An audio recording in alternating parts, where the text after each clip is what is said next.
It's your network show right here on 910 a.m. Superstation, the Future Radio. I'm your host, Brother Michael Imhotep.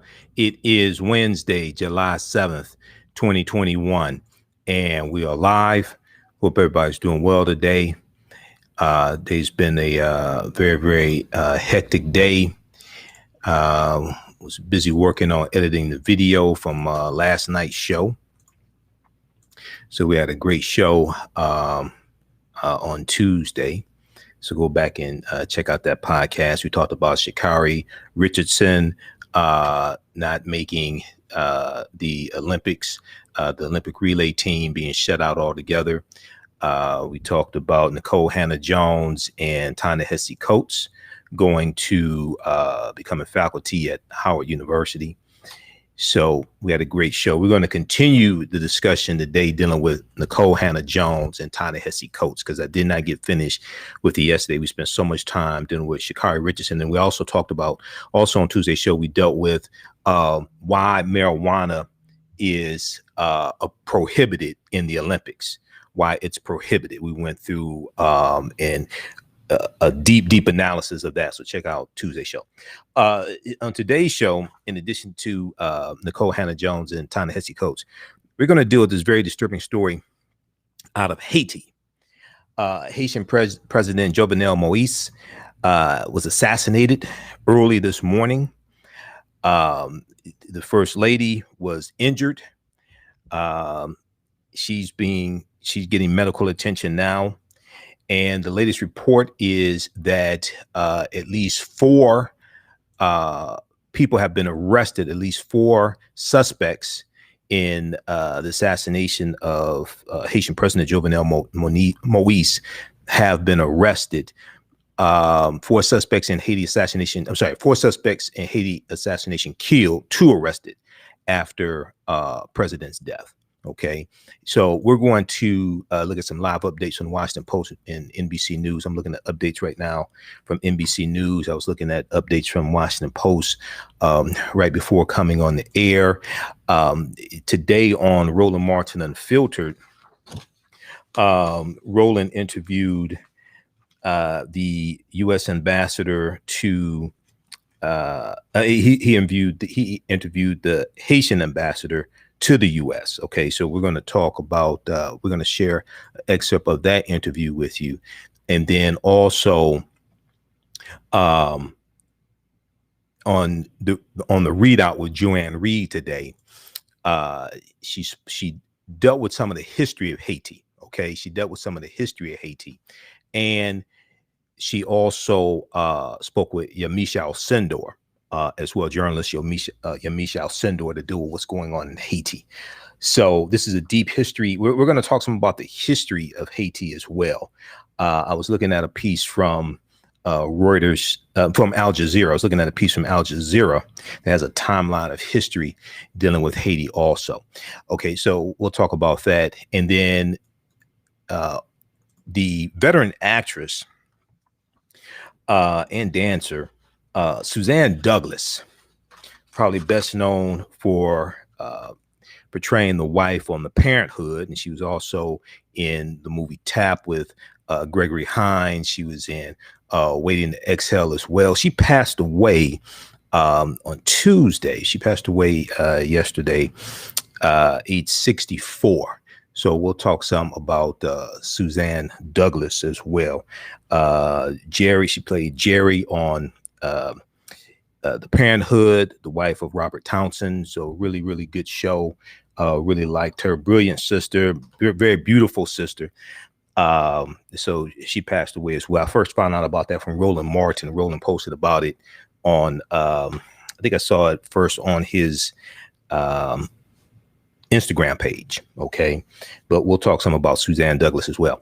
Now, on the African History Network show, we focus on educating, empowering, and inspiring people of African descent throughout the diaspora and around the world, because right now it's corrects wrong behavior. What you do for yourself, what you do to yourself, and what you allow other people to do to you and get away with is based upon what you think about yourself. What you think about yourself is based upon what you have been taught about yourself. What you've been taught about yourself is based upon everything you've read, heard, and seen about yourself. So when you control the radius of a man or woman's thoughts, you can control the circumference of his or her actions, because the mind can't do or teach what it doesn't know. We're going to go to, we're going to jump into clip one here Shakita, in just a second. This is from NBC Nightly News, and I want to look at some update here from NBC News in just a second here. 4 suspects in Haiti assassination killed, 2 arrested after president's death, police chief says. So we know Haiti has had a long history of corruption, interference from foreign governments, having to pay back the French government for defeating them in the Haitian Revolution, having to pay reparations to France, being invaded by the U.S. All types of things have happened to Haiti. But if we look at some of the latest news here, Haitian President Jovenel Moise was assassinated Wednesday in what was described as a coordinated attack. His wife was injured and is at a Miami hospital. Haiti's national police chief said Wednesday night that 4 suspects were killed and 2 others arrested following the early morning assassination of Haitian President Jovenel Moise. Leon Charles, the director of Haiti's national police, also said that 3 police officers had been held hostage, but that police freed them. Now, Haiti's government has blamed mercenaries for the attack. President Moise was killed early Wednesday morning in what the country's acting prime minister, Claude Joseph, described as a quote, hateful, inhumane, and barbaric act. Okay, now, Prime Minister Claude Joseph said a group of highly trained and heavily armed people attacked President Moise's residence around 1 a.m., shooting the president and his wife. First Lady Martine Moise was flown to Florida and is receiving medical attention in Miami, Haiti's ambassador to the United States said. President Moise was 53 years old and took office in February 2017. He was attacked in his home in the suburb of the nation's capital, Port-au-Prince. Haiti, we know Haiti is the poorest country in the Americas. A lot of that has to do with European intervention. Okay. We're coming up on a break here. We're going to go to this clip here from NBC Nightly News. Let's go to clip 1, Shakita.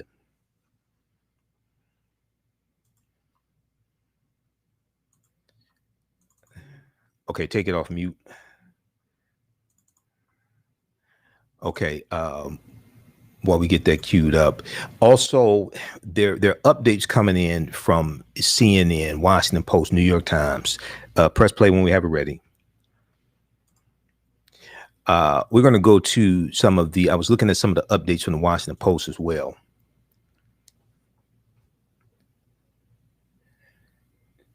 Okay, do you have the clip? Take it off mute. 313-778-7600 is the call-in number. If you have a question or comment, 313-778. The brazen attack unfolded overnight at the top. Go ahead. Private residence, Haitian President Jovenel Moise. The gunmen, speaking English and Spanish, reportedly yelled they were DEA agents. But the Haitian government says they were instead mercenaries, highly trained killers who shot dead the 53-year-old Moise and critically wounded his wife. Now in charge, the country's prime minister is calling for calm while declaring a state of emergency, with the world watching. You need a lot more information, but it's very worrisome about the state of Haiti. In the last few months, Haiti has grown increasingly chaotic, with spiraling gang violence and inflation. Protesters had accused Moise of becoming an authoritarian by trying to rewrite the country's constitution. Did President Moise anticipate an assassination attempt? Probably, because if you refer to the last statement, the last interview he gave in January, where he said that he knows that A lot of people want him to be killed because of his reforms, of his policies. Haiti is the poorest nation in the Western Hemisphere, and a catastrophic earthquake in 2010 left more than 200,000 people dead by some estimates. Tonight, the airport in Port-au-Prince is shut down. The Dominican Republic has closed its border with Haiti, and the U.S. Embassy there is telling its staff to shelter in place. Haiti's ambassador to the U.S. tells me that the country's first lady has just arrived in Miami for treatment, and that the UN here plans to hold a Security Council meeting on Haiti tomorrow, Kate. Okay, that's from NBC Nightly News. And the Haitian ambassador to the U.S. is Bochit Edmond, okay? Haitian ambassador to the U.S. Now, we're coming up here on the break. We're going to continue this on the other side of the break. I want to go to the interview that Roland Martin did today as well, dealing with this. He spoke with Bochit Edmond, Haitian ambassador to the U.S., about what's going on in Haiti. Then we're also going to deal with a brief history lesson in some of the history of Haiti. We know that it was Columbus in 1492 who is going to conquer the territory of Hispaniola. And actually, it was either 1492 or 1494, but conquer the territory of Hispaniola. And Saint Dominique is going to become a French colony. And we know that they're going to have brutal slave plantations, these sugarcane plantations in these colonies. And this is going to lead to the Haitian Revolution of the Haitian Revolution, which culminates with Haiti gaining their independence in 1804. All right. You listen to the African History Network show right here on 910 AM Superstation and Future Radio. I'm your host, Brother Michael Imhotep. We'll be back in a few minutes. Stand by, everybody. Stand by. How's everybody doing? Stand by. Everybody share this broadcast on your social media platforms. Invite your friends to tune in also. Stand by.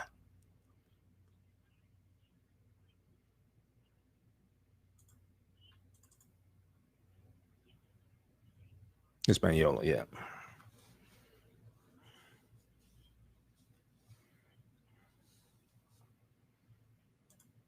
Stand by, everybody. How's everybody doing? Share this broadcast on your social media platforms. Invite your friends to tune in.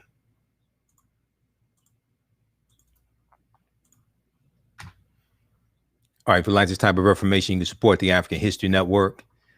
$ the AHN show through Cash App. $ the AHN show through Cash App. Also through PayPal, paypal.me/the AHN show.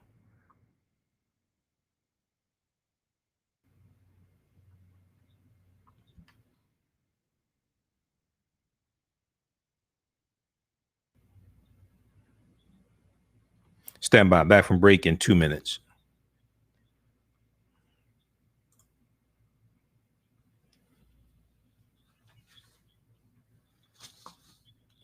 This is Al Jazeera.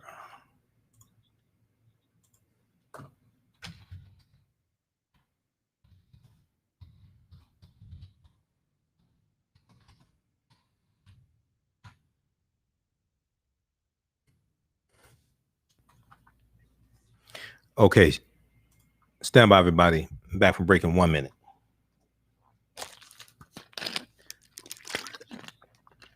Who still needs to register for the 10-week online course that I teach? Ancient Kemet, the Moors, and the Ma'afa. Understanding the transatlantic slave trade, what they didn't teach you in school. This is a 10-week online course that I teach dealing with thousands of years of history and what led up to the transatlantic slave trade taking place. We're going to post a link here. The class meets on Sundays, 2 p.m. to 4 p.m. Eastern Standard Time. 910, the Superstation, Detroit's only African-American talk radio. Welcome back to the African History Network show right here on 910 a.m. the Superstation, the Future Radio. I'm your host, Brother Michael Imhotep. It is Wednesday, July 7th, 2021. We're live. Hope everybody's doing well. Right before the break, we were talking about the assassination of Haitian President Jovenel Moise that took place early Wednesday morning. 313-778-7600 is the call-in number if you have a quick question or comment. Want to remind you that the 10-week online course that I teach, Ancient Kemet, the Moors, and the Ma'afa, Understanding the Transatlantic Slave Trade, what they didn't teach you in school. This class just started up Sunday, July 4th. Class number 2 is Sunday, July 11th, 2 p.m. to 4 p.m. Eastern Standard Time, 2 p.m. to 4 p.m. Eastern Standard Time. Visit our website, AfricanHistoryNetwork.com, AfricanHistoryNetwork.com, and scroll down the home page. You'll see the information for our radio show. Scroll down, you'll see the information for the online course. Click on register here. It takes you to the next page. Click on enroll. And as soon as you register, you can start watching the course content. Okay, this is a 10-week online course that I teach. We do the class live. All the sessions are recorded. They're all archived. You'll still have access to the archive content even after the course is over with. We deal with thousands of years of history and what led up to the transatlantic slave trade taking place. The class is regularly $130. It's on sale $80. Ancient Kemet, the Moors, and the Ma'afa. Kemet, one of the original names for Egypt. Ma'afa, Kiswahili term, which means the great disaster, our Holocaust. And we deal with thousands of years of history and what led up to the transatlantic slave trade taking place. And we deal with rebellions, of course, slave rebellions, including the Haitian Revolution as well. We deal with that in the online course also. All right. I want to go back to right before the break, we were talking about what took place in Haiti. And I want to flip over. Let's do a quick history lesson. Okay. We're going to go to clip. We're going to go to clip 3 next, Shakita. So cue that up for me, please. So a brief history lesson here dealing with Haiti. Okay. And it was 1492. I had to correct the first time. 1492 Hispaniola. Al Jazeera has a really good timeline. I was doing research on content, covering the story and looking at different news sources, everything from Washington Post to CNN. And the first story I saw about this morning, I posted about it. If you follow us on our Facebook fan page, the African History Network, I saw the story from face-to-faceafrica.com, and that story was posted like about 6:30 a.m., something like that. Okay, so that was the first story I saw about this. Then the other news outlets were coming out with reporting on this assassination as well. So I want to look at this piece here from Al Jazeera, and this deals with a timeline of history dealing with Haiti, so we could put all this into a historical context. Okay, so 1492 Spanish colonies, and I'm trying to pull up this article here from face-to-faceafrica.com. Okay.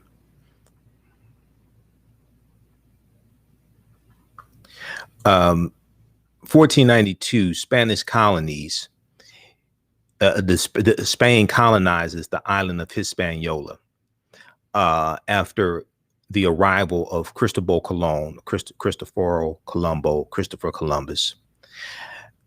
So this is Hispaniola becomes a Spanish colony. Okay. 200 years later, Spain cedes the western half of the Spanish colony of Hispaniola to France and becomes Saint Dominique. It becomes a French colony, the western half of it.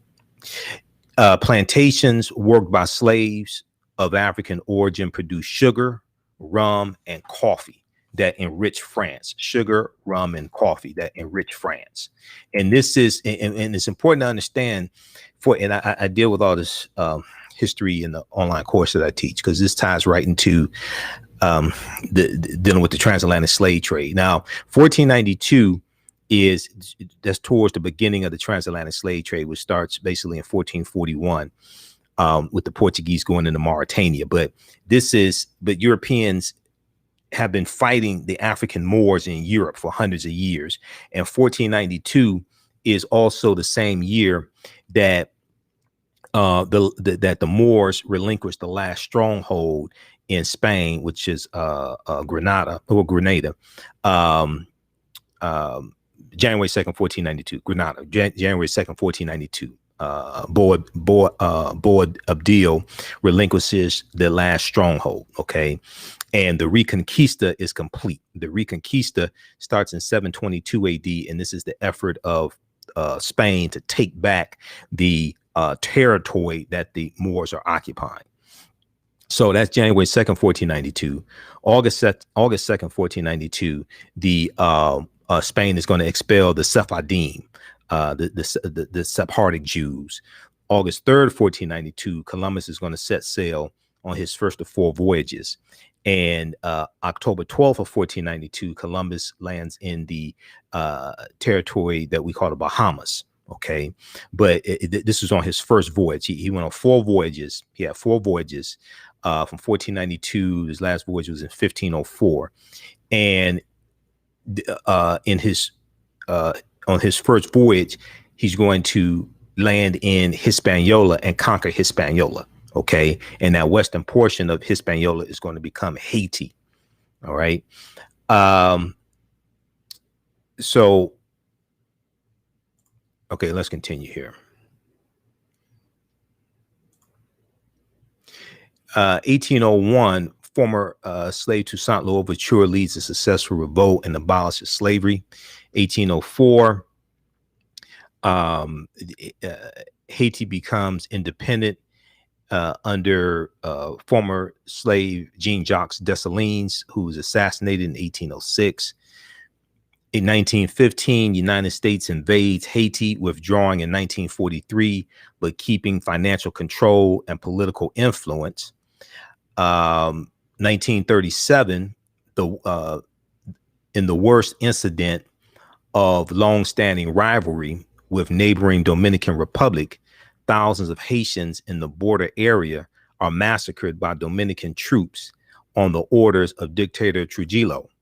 1957, Francois Papa Doc Duvalier takes power with military backing, ushering in a period which sees widespread human rights abuses. 1964, Papa Doc Duvalier, Jean-Jacques Duvalier, Francois Duvalier, takes power with military backing, ushering in a period with which sees widespread human rights abuses. 1964, Francois Duvalier declares himself president for life. Okay, 1964, Francois Duvalier declares himself president for life. Okay, and his dictatorship is marked by repression, enforced by the feared Tonton Macoute, secret police. 1971, Francois Duvalier dies and is succeeded by his son, John Claude Duvalier, also known as Baby Doc. Repression increases. In the following decades, thousands of Haitian, quote unquote, boat people flee by sea to Florida. Many die on the way. Here is Haitian President Francois Duvalier's forces parade in front of the National Palace in Port-au-Prince, Haiti on May 15th, 1963, the day Duvalier's constitutional term as chief executive ended. He declared himself president for life. That reminds me of somebody else. I can't remember that person's name. It was this white guy. He wanted to stay in office, also try to incite an insurrection. I can't remember his name, but maybe y'all know what I'm talking about. Okay, let's continue here. So 1986, popular revolt forces Baby Doc to flee Haiti to exile in France. Okay. Lieutenant General Henry Namphy takes over. 1988, General Prosper Avril takes over from Namphy in a coup. 1990, General Avril declares a state of siege and protest, but resigns ahead of elections under international pressure. 1990, former parish priest John Bertrand Aristide, a left-wing champion of the poor, wins Haiti's first free election. He is removed in a coup in 1991.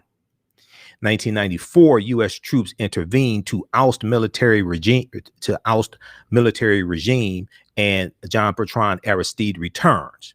UN peacemakers deploy in 1995, and Aristide protege Rene Preval is elected president. 1999, John Bertrand Aristide is elected president for a second term, despite disputed results. 2004, political unrest forces John Bertrand Aristide to flee, but the country descends into violence. 2006, Preval is going to Rene Preval wins election. 2008 to 2010, a series of protests triggered by food shortages and cholera outbreak, and then over elections, a series of protests. Okay. Then 2010, a catastrophic earthquake kills 100,000 to 300,000 people. Okay. In 2010 in Haiti, according to various estimates, causing widespread damage in Port-au-Prince and elsewhere. Despite an international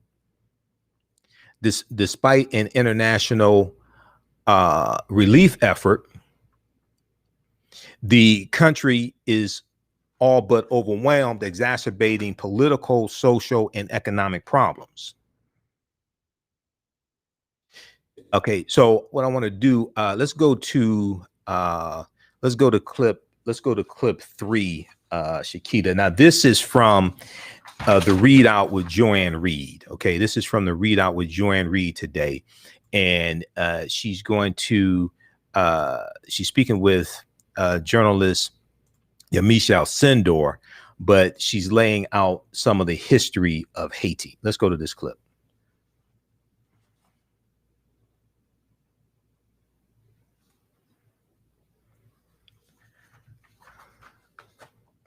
Okay, we're going to get that going. Just press play. Good evening, everyone. Take it off mute. Cue it up at the 33:20 mark, 33:27 mark, please. Okay, we'll get that going for you. While we get that queued up, let's look at the. Okay, go ahead. Go ahead.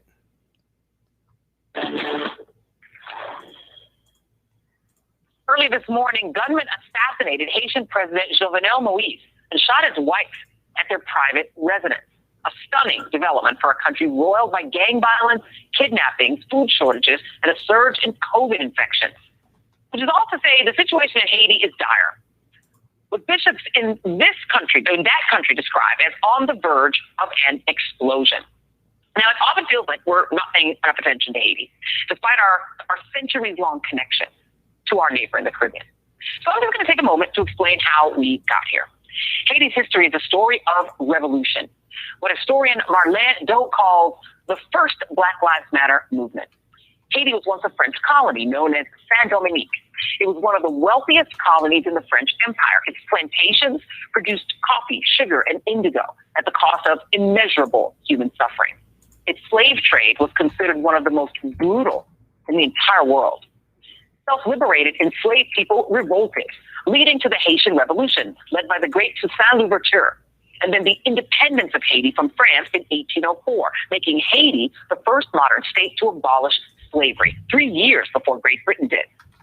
One massive outcome, the part Republicans want scrubbed from the textbooks, is that the revolution is why the French abandoned its plan to expand in the Americas, choosing instead to sell most of the land between the Rocky Mountains and the Mississippi River to the United States government. a transaction known as the Louisiana Purchase.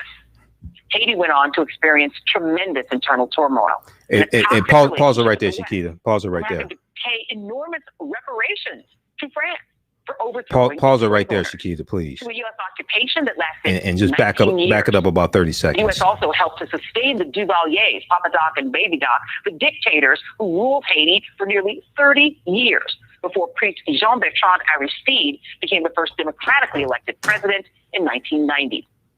The history of dictatorship and political upheaval has now culminated in the assassination of Haiti's latest head of state. Tack on natural disasters and scarce resources that everybody's fighting over, we're now seeing a revolutionary-style society that could very well implode. Haiti has plenty of reasons to mistrust foreign intervention, but there may be a revolution on our doorstep, so let's pay attention. Joining me now is Michelle Sendor, White House correspondent for PBS NewsHour and moderator of Washington Week. And, you know, I'm trying to... Hey, do me a favor, stop the clip, please. Because people don't... Thank you. Back it up about a minute or so. When she talked about the Louisiana Purchase of 1803, it's important for people to understand the U.S. gets the equivalent about there's going to be about 15 states. They're going to carve out about 15 states out of this territory. They get about 828,000 square miles of land in the Louisiana Purchase. The Louisiana Purchase takes place because France is basically going bankrupt trying to fight the Haitians during the Haitian Revolution. Haitian Revolution really starts in 1791. Okay, I know Al Jazeera puts it at starts in 1801. That's one phase of it. If we look at this piece here from blackpast.org, dealing with the Haitian Revolution, is 1791 to 1804. Really starts in 1791, the Haitian Revolution. But 1803, you have the Louisiana Purchase signed by Thomas Jefferson. Okay, and they get all this land. The U.S. is going to get all this land, and it basically doubles the territory of the U.S. at the time. Okay, the reason why the U.S. was able to get the land from the Louisiana Purchase is because the Haitians were beating the hell out of Napoleon Bonaparte and the French. Okay, but what this is going to do is this is going to give the U.S. more land to plant crops and to have slaves on, because, you know, they're trying to keep a balance between slave holding states and free states. So even though all of the territory that they get, they don't have slaves on, but this is going to increase the need for slaves in this country coming from the U.S. getting this land from the Louisiana Purchase, and it's going to double the territory of the U.S. also. All right. But the reason why now the land that France sold, they stole from Native Americans and indigenous and African people who were here. That wasn't France's land to sell. OK, so one thief sold land to another thief. So when we look at the Louisiana Purchase, we really have to understand, put that. See, a lot of times they talk about the Louisiana Purchase, but they don't talk about why France had to sell the land. The Haitians were beating the hell out the French, and not only did the Haitians defeat the French during the Haitian Revolution, but the British and the Spanish were allies of the French in the Haitian Revolution, and the Haitians beat the hell out of all of them.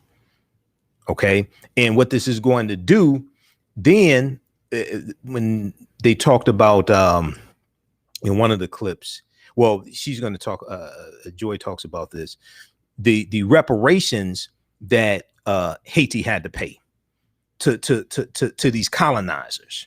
OK, to these colonizers. There's another story that we'll probably talk about tomorrow, where Jamaica is demanding reparations from the Queen of England, rightfully so, because these are colonizers.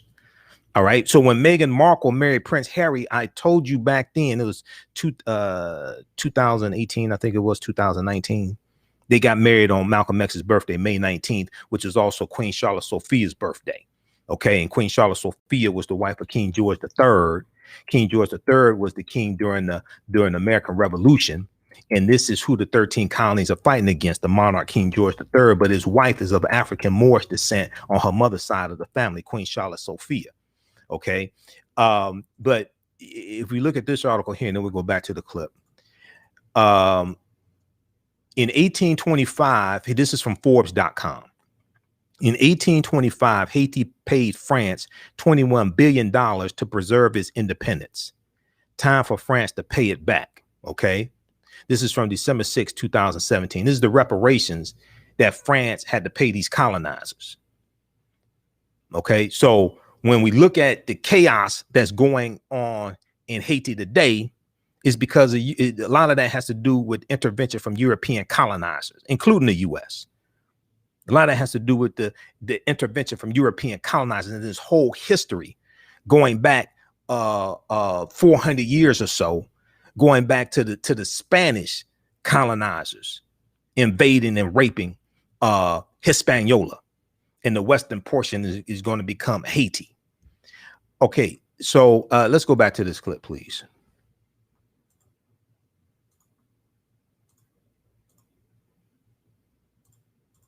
Led by the great Toussaint Louverture, and then the independence of Haiti from France in 1804, making Haiti the first modern state to abolish slavery, 3 years before Great Britain did.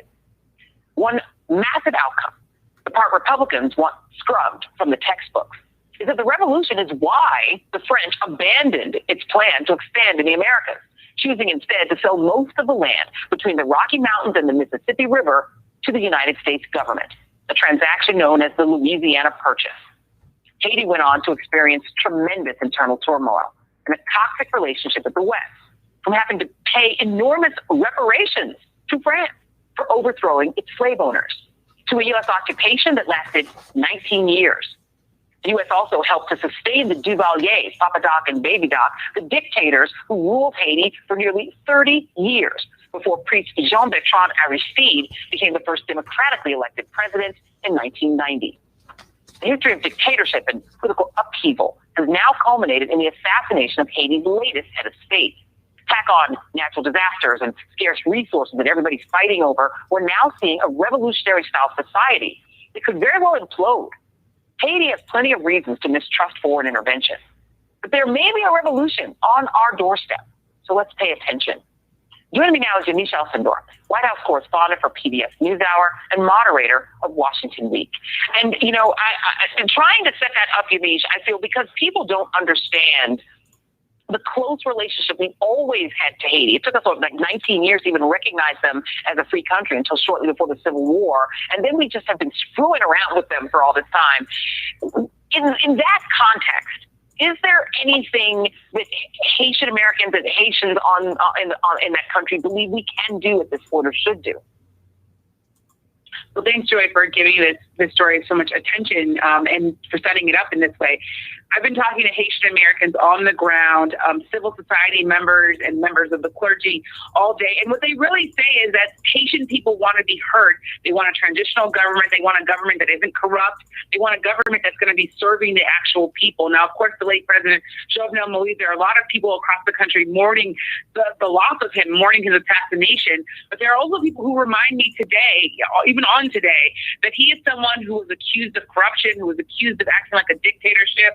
I interviewed someone, an expert, who said this is Haiti beyond a constitutional crisis.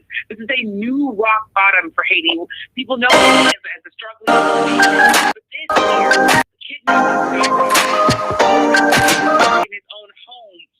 The Haitian people are saying now to the United States, listen to what we're saying. And what we're saying is that a traditional government, a government that is going to be thinking about the people and their needs is what we need. We don't need Marines, I'm told. We don't need UN intervention. What we need is the Haitian people to have power and resources given to them to have their own destiny, to be in power of that.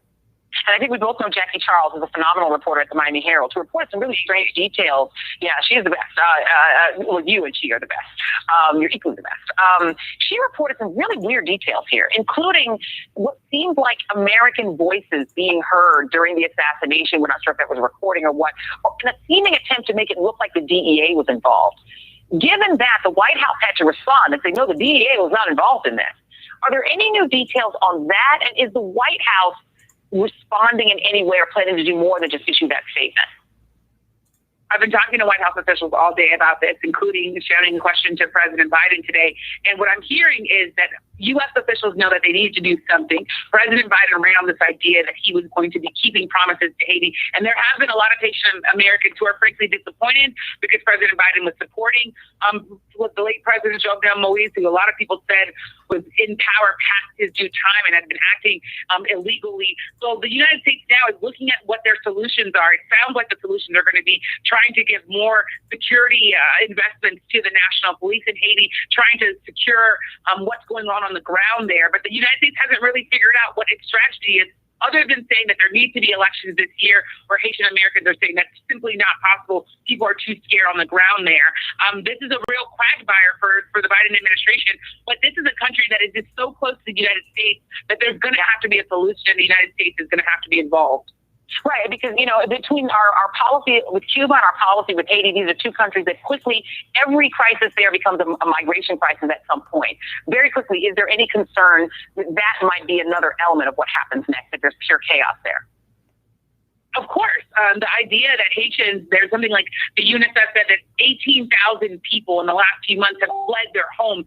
People are terrified, Joy. I've been talking to people on the ground, and people can't leave their homes. People are sheltering in place right now. So there is this migration issue, but really there also is this issue of whether or not people can even survive in getting to this place. Yeah, absolutely. Thank you so much, Michelle Sindor. Really appreciate you being here to talk about this very important issue tonight. Okay, well, up next. You're not the boss of me. Okay, pause it right there. Pause it right there. Pause it right there. All right.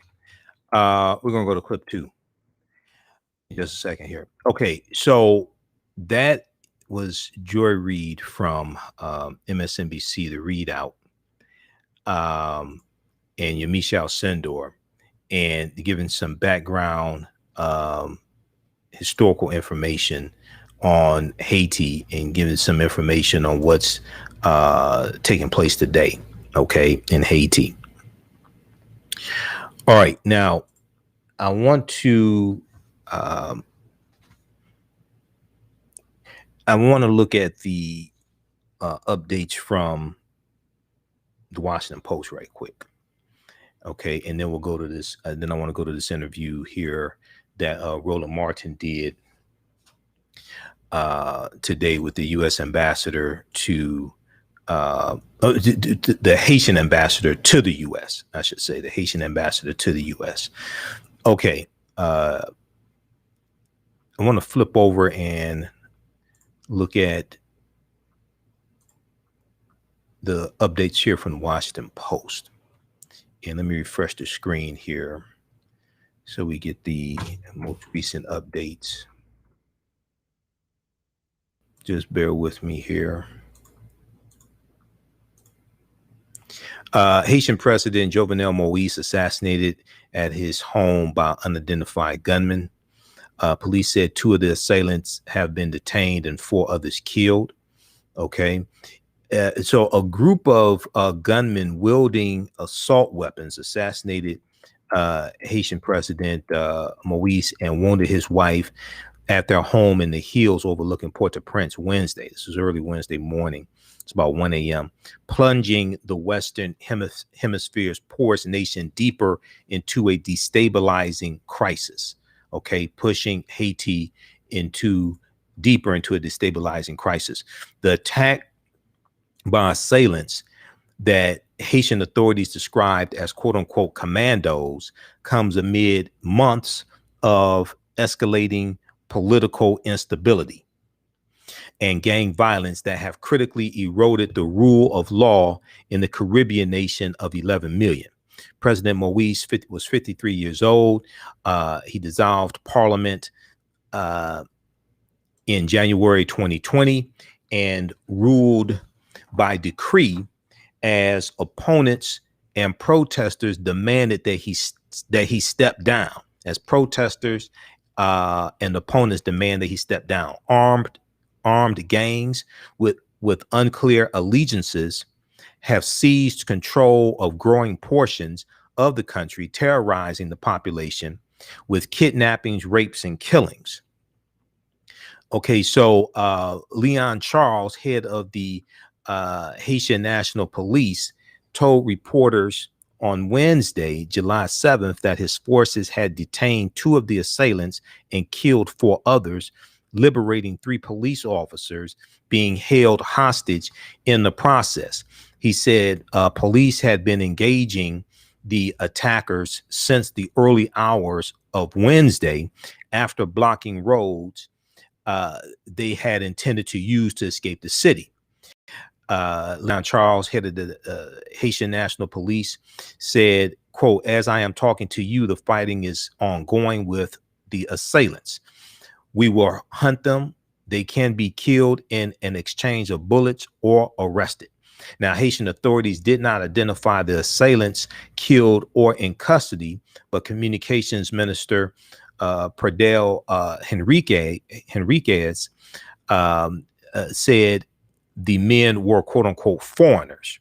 Haitian authorities, eyewitnesses, and videos that circulated on social media indicated that assailants were speaking Spanish and English in the Creole and French-speaking country, and apparently claimed to be with the U.S. Drug Enforcement Administration to sow confusion during the audacious operation. There were no immediate reports of injuries among the president's security detail, prompting questions about why the attackers apparently met little resistance. Okay, let's go quickly here to clip number 2. This is from Roland Martin Unfiltered. He's speaking with the Haitian ambassador to the U.S. Let's go to this clip.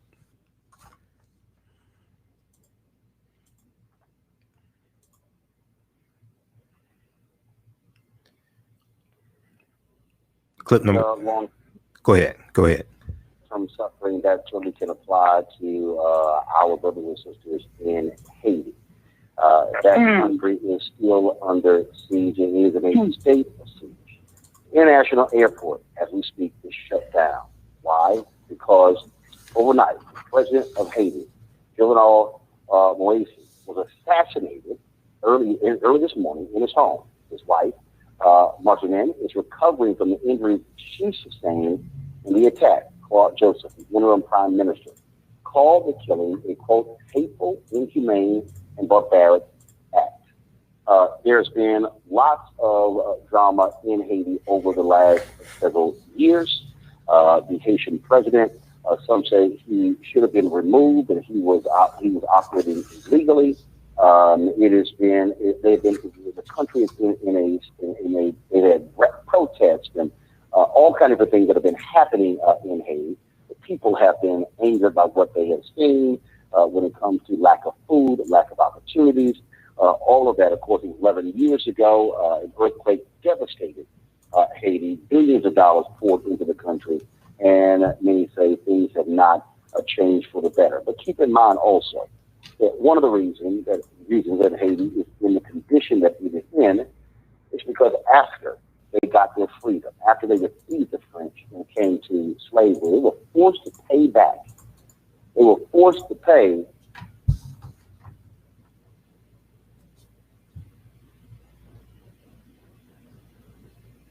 What happened? All right.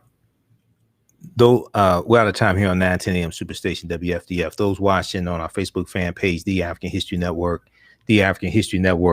and our YouTube channel, Michael Imhotep, IMHOTEP. Keep watching. We're going to keep broadcasting. If you like this type of information, you can support the African History Network, $ the AHN show through Cash App, $ the AHN show through Cash App, also through PayPal, paypal.me/the AHN show, or at our website, AfricanHistoryNetwork.com. Remember, right now, it's correct wrong behavior. It's not over till we win. Wakanda forever. We'll talk to you tomorrow night. Peace.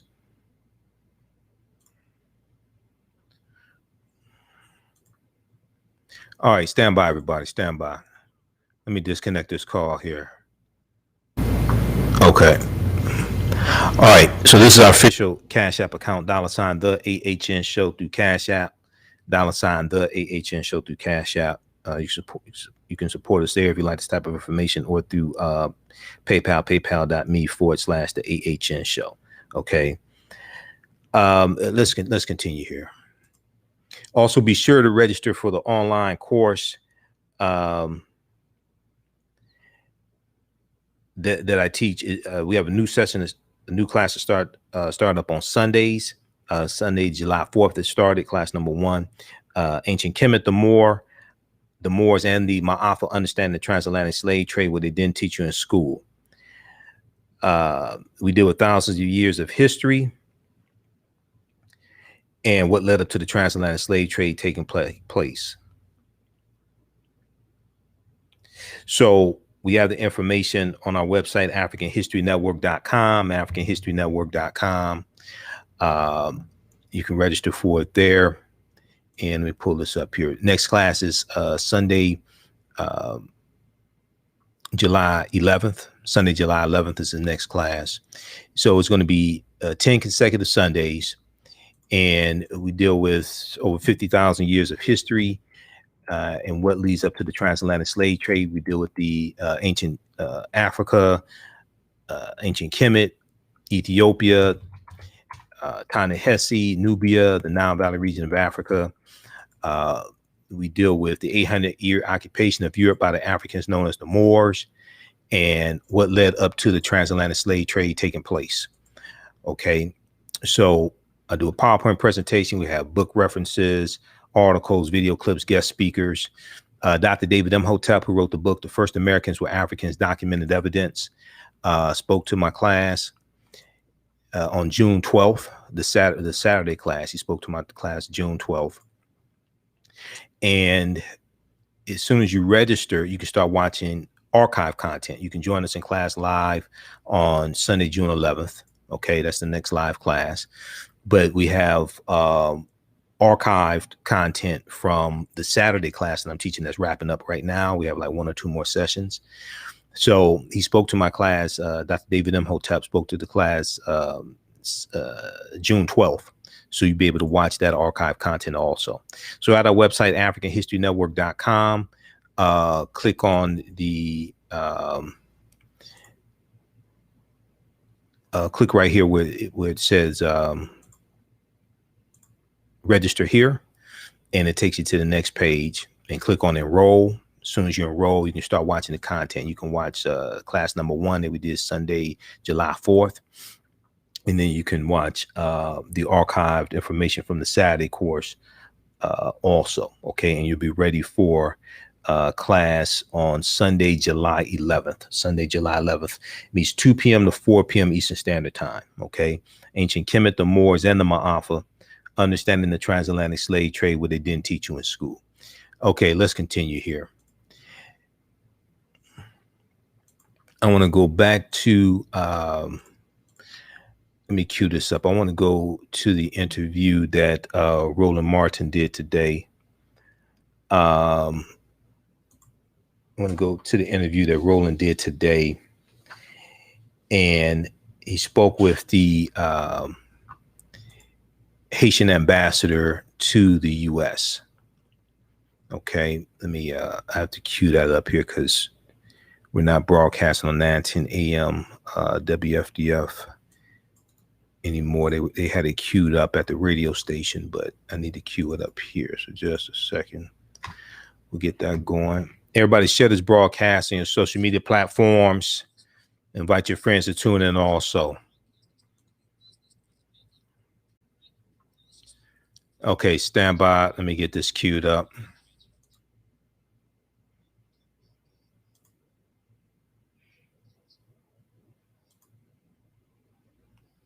Okay.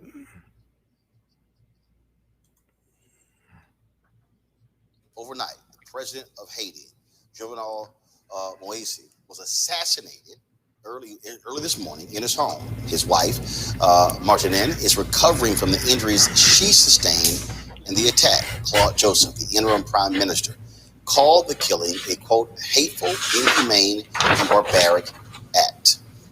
There has been lots of drama in Haiti over the last several years. The Haitian president, some say he should have been removed, that he was operating illegally. The country has been they've had protests and all kinds of things that have been happening in Haiti. The people have been angered by what they have seen when it comes to lack of food, lack of opportunities. All of that, of course, it was 11 years ago. An earthquake devastated Haiti. Billions of dollars poured into the country, and many say things have not changed for the better. But keep in mind also that one of the reasons that Haiti is in the condition that it is in is because after they got their freedom, after they defeated the French when it came to slavery, they were forced to pay back. They were forced to pay the very people who they beat in the war. You haven't actually heard that happen before. And so you are dealing with a historical issue here as well. Joining us right now to discuss what's happening there is Bakshit Edmond, the Haitian ambassador to the United States. Certainly glad to have you here, Ambassador, on Roland Martin Unfiltered. First of all, right now, who is in control? What is going on? Typically, let's say in the United States, if there's an assassination of a president, the vice president steps in, Speaker of the House, you have a chain of command. What actually is the situation as we speak in Haiti? The current situation is there is an interim. So we can get a lot of feedback if you can actually bring your volume down, because there's a loop going on. Go right ahead. So there is an interim government in place, meaning that this interim government has the responsibility to step in and assure the health of the country. But we believe there has been also a prime minister named, but he was in the process of forming a new government. He didn't have the time to assume office yet. Therefore, the interim government is the caretaker government for now, until we clear the path to have a better discussion and to know who is going to lead the country. But so far, the interim prime minister is the chair of the Council of Ministers, which is, according to the Constitution, that should be taking place. Any case, any situation would have occurred to the president. So the interim president, but correct me if I'm wrong, the assassinated president last week, did he not ask for all of his prime ministers to resign? No, the president requested the resignation of the prime minister because he wanted to have a national consensus government. He wanted to give the post of the prime minister to the opposition parties because that was one of the recommendations of the OAS, the delegation in Haiti, and that's what he wanted to do. And as a matter of fact, he did that on Monday. He named a new prime minister from the opposition parties so that prime minister could form a new government. But unfortunately, the event happened this morning, and the prime minister didn't have the time to form the government yet.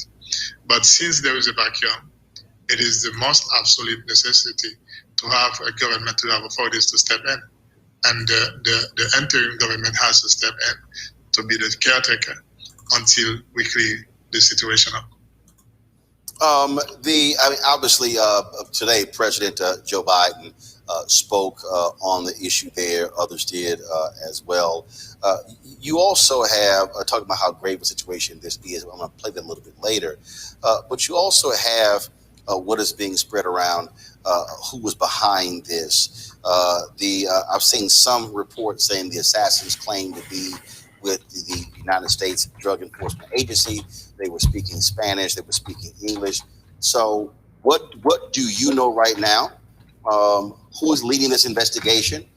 Has Haiti asked for international law enforcement help to lead the investigation to find out who killed the Haitian president?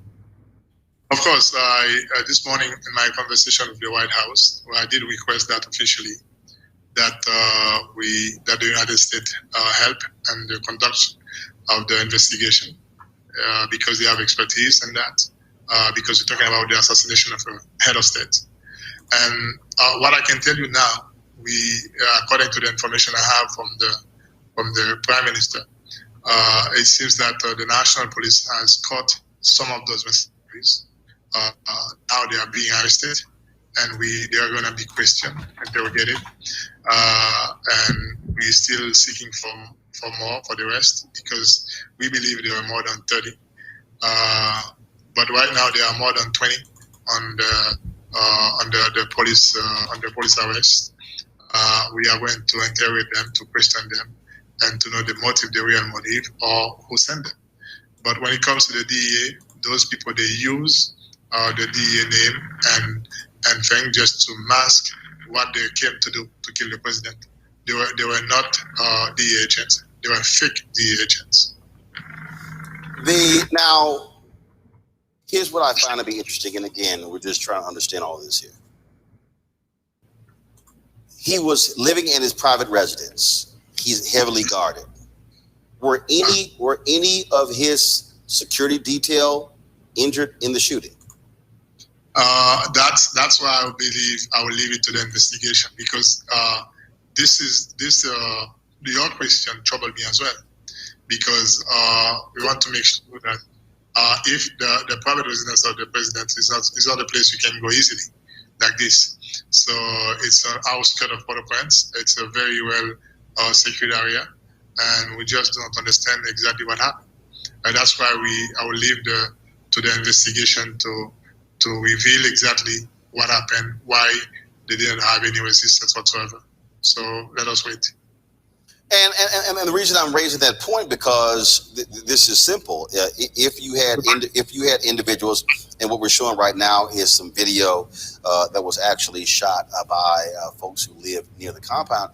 If you had assailants, mercenaries, whatever you want to call them, who stormed the facility to kill the president, that means that there would have been folks protecting him who were injured, which raises the question: was this an inside job? Were the people, were those who were charged with protecting the president, were they actually involved? So the question of his security detail, are they being detained? Have they been placed under arrest? Are they being questioned? Your question is a valid point. I've been asking myself as well. But as I told you before, I'll prefer leaving that to the investigation, because I don't want to make any speculation or confirm anything without having details from the National Police investigation. I did see here that, and this is from a source. This is from the Inside paper. They actually have a video here that the First Lady of Haiti, that she has been flown to Florida, is going to be treated in Miami. Is that correct? Yeah, she's been in Miami for the last 4 hours. She's at the hospital now being treated. We do hope, we pray that she will come out, of this very tragic situation. We have discussed what has happened in Haiti for a number of times, and the country has been beset with significant issues. The head of the High Court there died of COVID-19 last month. You also have had all these different protests that have been going on in the country as well. Lots of unrest.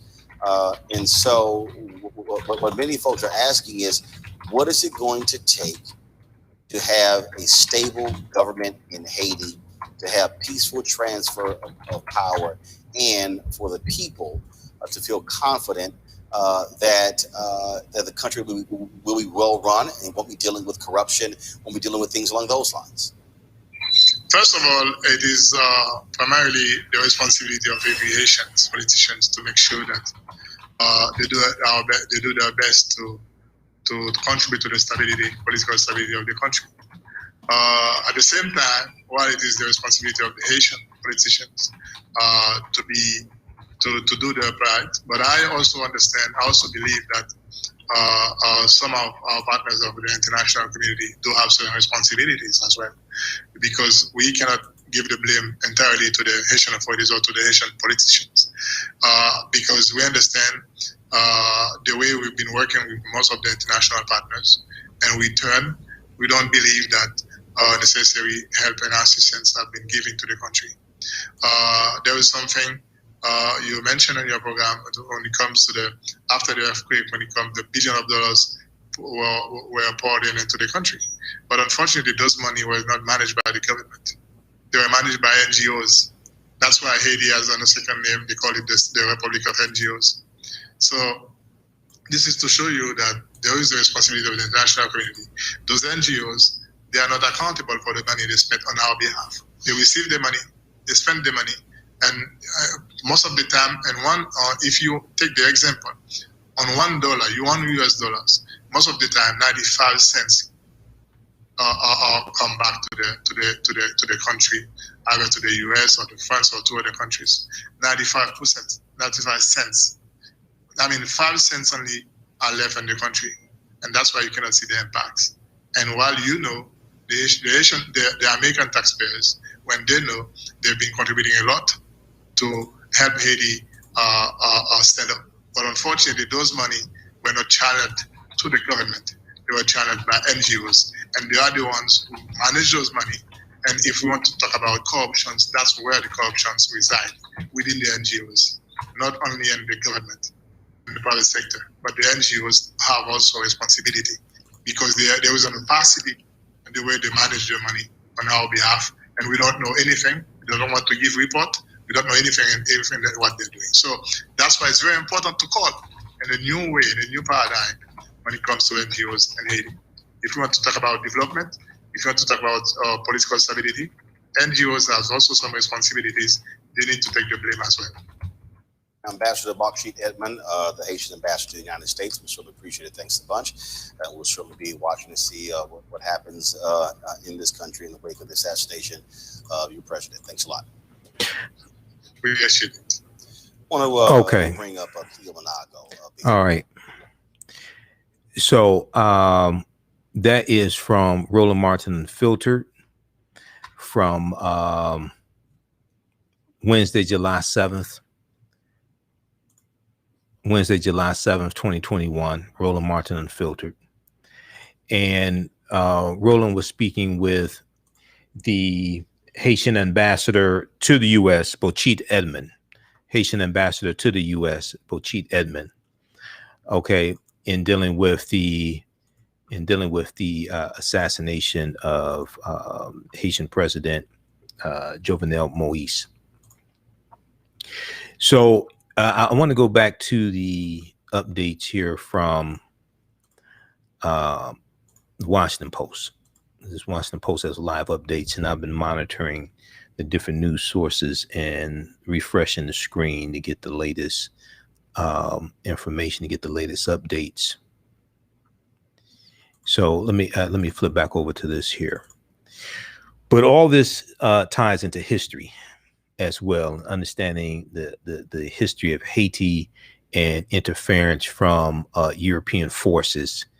On tomorrow's show, we're going to, if we have time, we're going to try to squeeze in talking about Jamaica demanding reparations from the Queen of England. Okay. And that ties into a history of colonizing that England has done. And going back to 1915, about 1/5 of the world population was under British rule. You're dealing with colonizers. Okay. And Jamaica was one of the British colonies, and they're going to set up these sugarcane plantations in Jamaica as well.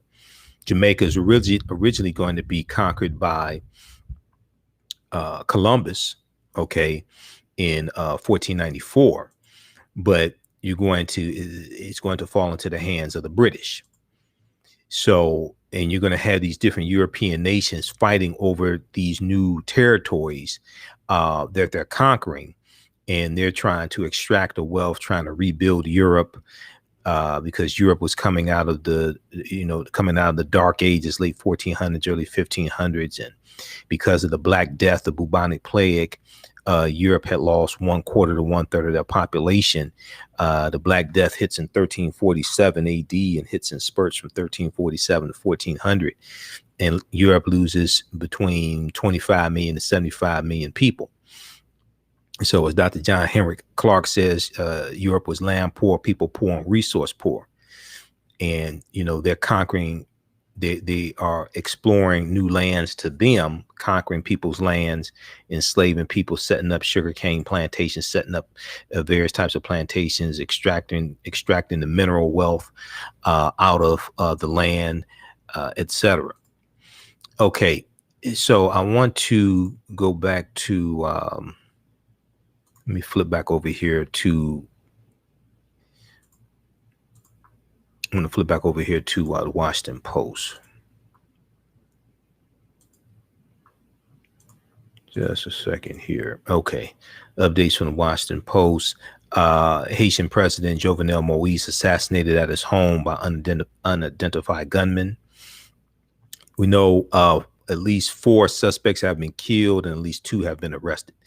Now, interim Prime Minister Claude Joseph, who said he was now the head of Haiti's government, denounced the, quote, odious, inhuman, and barbaric attack.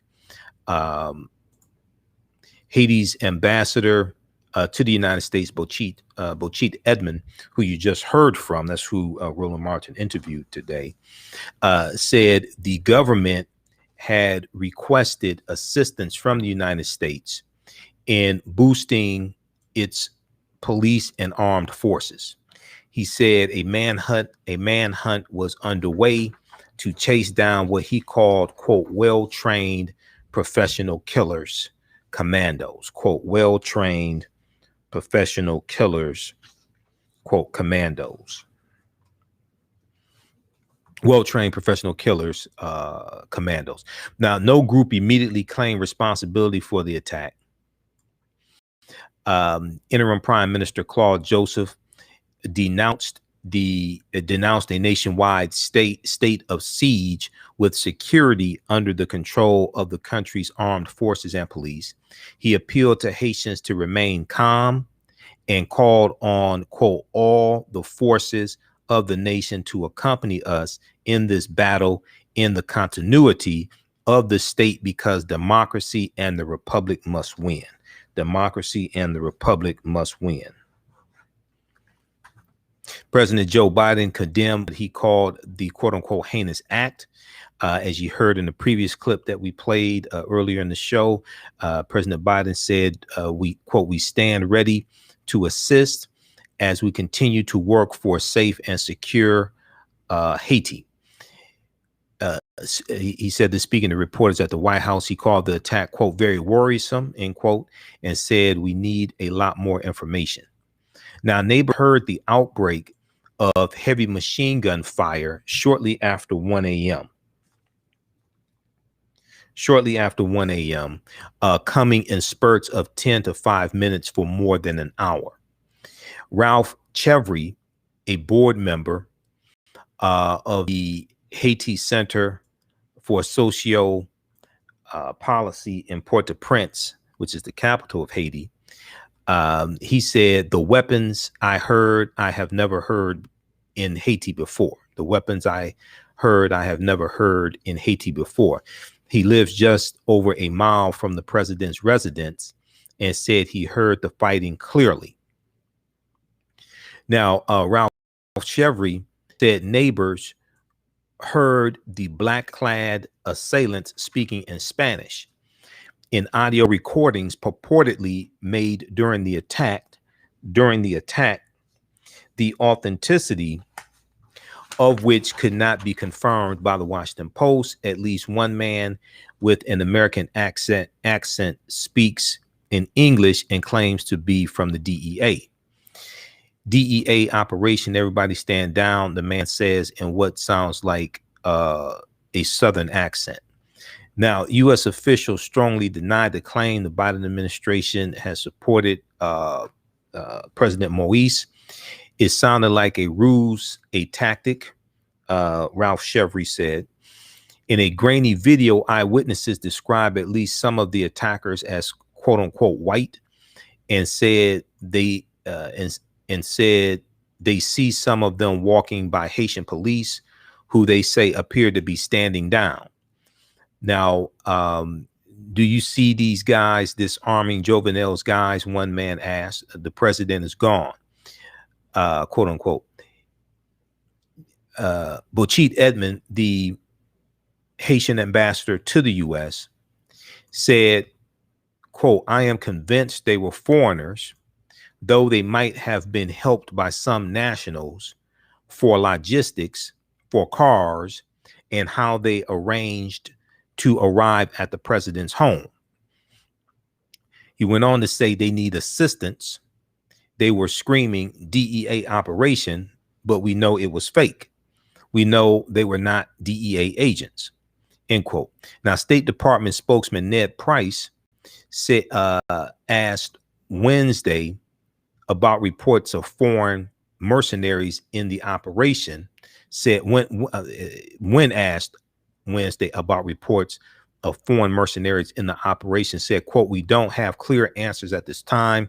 What we do know and what we've said is that Haitian authorities are investigating and we stand ready to offer assistance to that investigation," end quote. Ned Price went on to say, State Department spokesman Ned Price went on to say, "It is still the view of the United States that elections this year should proceed. We have urged the Haitian government and stakeholders repeatedly to reach a political accord to ensure legislative and presidential elections take place this year." Now, Bochit Edmond, Haitian ambassador to the U.S., said of Haitian First Lady Martine Moise, he said that she remained in critical but stable condition. An airplane carried her Wednesday afternoon to Fort Lauderdale, Florida, for care in the United States. Bochit Edmond said the Haitian government had been in contact with the State Department and the White House.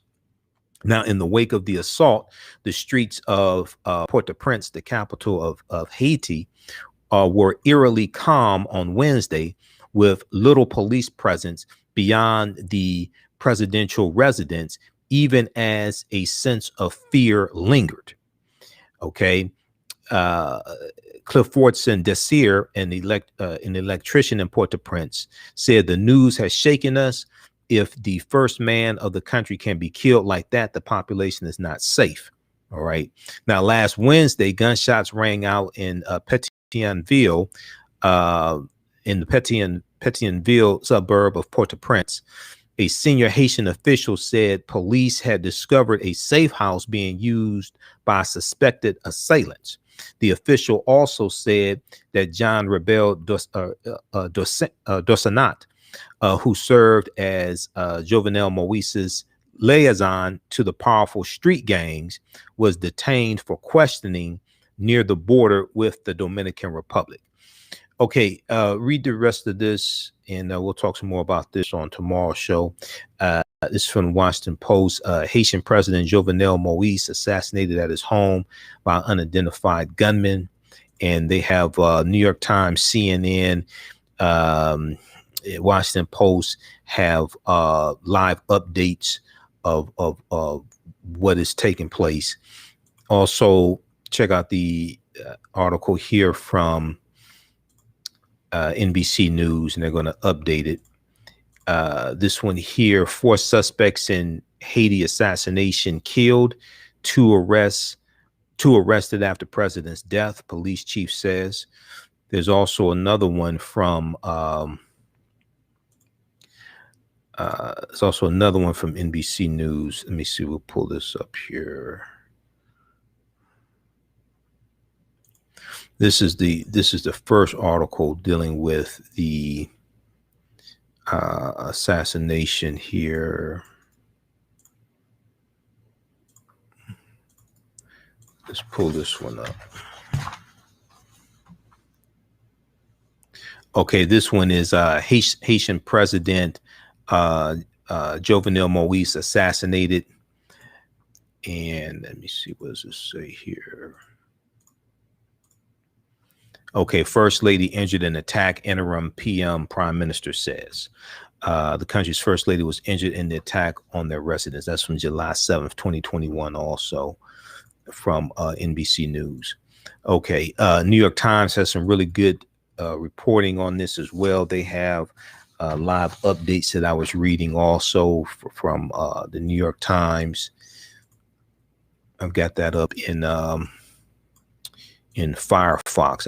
I have Firefox and Google Chrome up. I've got probably close to 75 to 100 tabs open. So just a second here, slow down. You can look at the live updates also from the New York Times as well.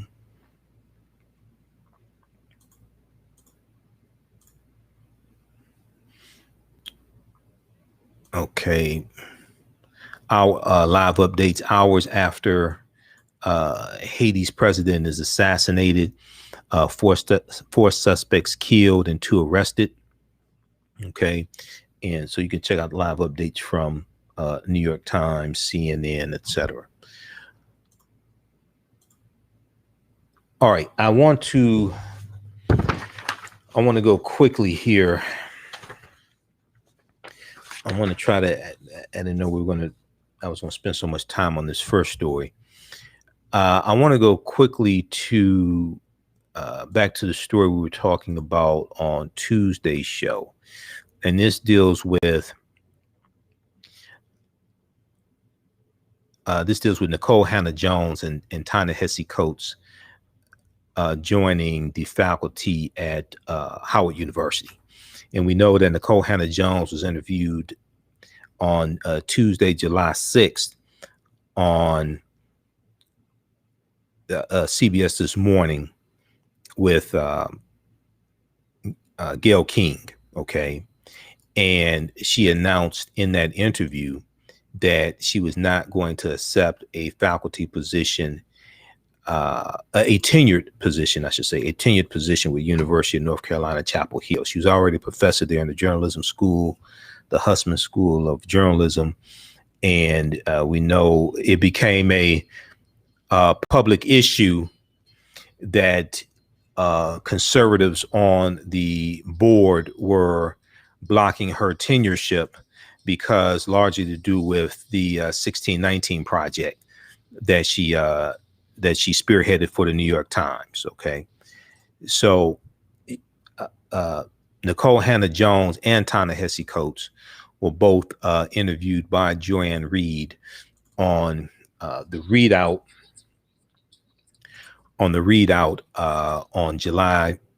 on Tuesday, July 6, 2021. Okay, so I want to go to that clip here.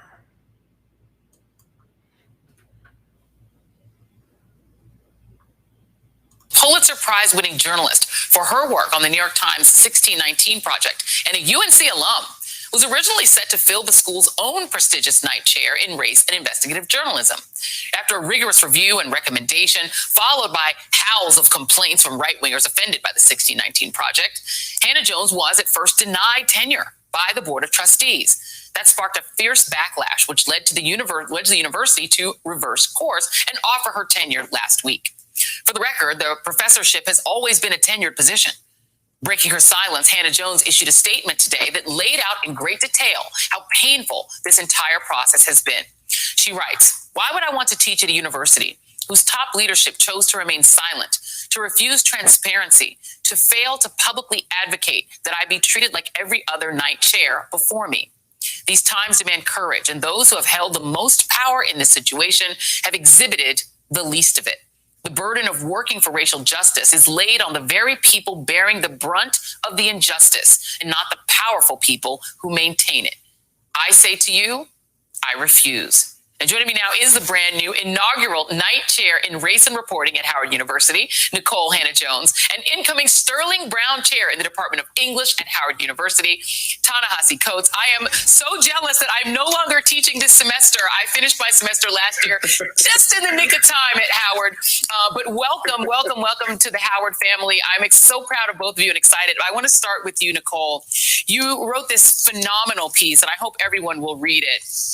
in which you really work through the pain of being denied this opportunity at the place where you went to graduate school. You're an alum, and how much you said the university gave you and fed into you and sowed into you to only have this happen. I just want to just for a moment talk to us about how that felt to have that go through that whole process only to be told no tenure. Thank you for having us on tonight, and thanks for the conversation. It was humiliating. It was deeply hurtful, and it was enraging because, as you know, you don't grow up a Black child in this country without being told that you have to work twice as hard to get half as far, that you have to be twice as good. But I've been that. And to do everything that you are told to do to be successful, and then have them change the rules at the end at a school that I am an alum of, and for a job that I didn't seek out, but that I was recruited for. It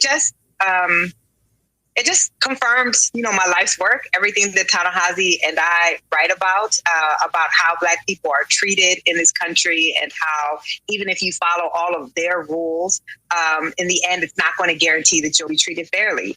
And that's why I fought this. That's why I demanded the vote. And that's why I ultimately made the decision to walk away. And, the thing is that we're kind of taught, and you talked about this a little bit as well.